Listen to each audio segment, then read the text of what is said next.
Smartspaces. But before we do that, let's get in a corporate conversation. We have Kamal Singal, who is the MD and CEO of Arvind Smartspaces, who joins in to discuss the business more in detail. Remember, the company had sold 200 plots with a booking value of over 180 crores at the launch of Arvind the Park in Bengaluru itself.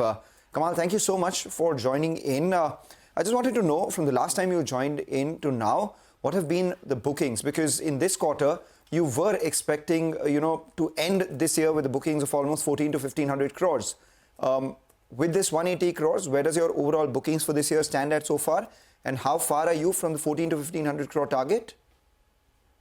Yeah, good morning. As you said, we just launched a beautiful project in Bangalore, and the response there has been absolutely great. We sold more than 200 plots there at the time of launch. Till last quarter, that is first 9 months of this year, we've sold inventory worth 890 crores. Last year, we sold in all 1100 crores of fresh sales as a company.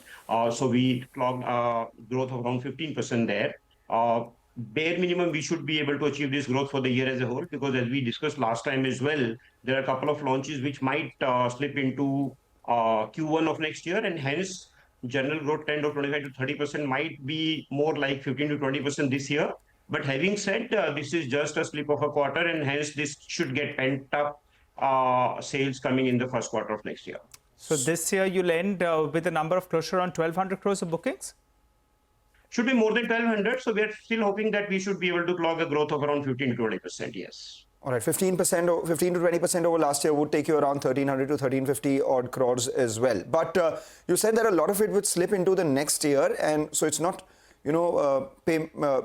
business which is cancelled, but it's business which is delayed into the next year. So to that extent, what is the kind of bookings that you are expecting for next year? Because typically you target 25 to 30%. Now with this additional business going into next year, could we see a higher number next year? What's the FY26 bookings target? Yeah, absolutely right. You hit the nail on the head there. If we were to lose 10% sales this year because of the slippage, that should get added in the next year, because as such, other projects and everything else is on track. VD is on track, launch plan otherwise is on track. And hence, if we generally would expect a 25 to 30% growth in a year, that's what we have been doing for the last few years. Next year should be better than that. So we should look at more like a 35% and more kind of growth in fresh sales because of this delay in this year. All right. So you'll be closer to around 1900 crores of bookings in the next year. Would that be a rough number? Maybe, 35% of growth, or maybe 1250, 1300 crores this year. That's the number it will get added. Yeah. Okay. All right. A couple of more questions then. I recall that you all were planning a QIP of close to around 400 crores. And I think the promoter entity as well wanted to participate with regard to a share issue. What is the update on that front? Is that still on the cards, or is it deferred? Yeah, that enabling resolution is there in place. We've got 1 year time to hit the market and mobilize that. That plan is absolutely on track. And at an appropriate time, we'll be hitting and getting this money for sure. And as you very rightly said, promoters are backing this, and they will be participating in a significant way in this round as well. So a QIP of around 400 crores and a promoter infusion of close to around 150 crores. Should that be the rough number we'll work with? So, overall size is supposed to be 400 crores, and a significant portion of that is supposed to be contributed by promoters for sure. We'll come up with the exact numbers as we progress, but yeah, broadly the numbers are in place. Right. Got it. Okay, so that's out of the way then, because I wanted to understand if that was postponed, would it derail your development plans? But that's not the case. It's going to be coming about some part later this year. Got it. What about, the stock market has been jittery. You have a fair bit of exposure to Ahmedabad and a lot of trading action from there. Since the market is jittery, have you seen some softness in your sales? Or, is it as good as it was, say, 6-8 months ago?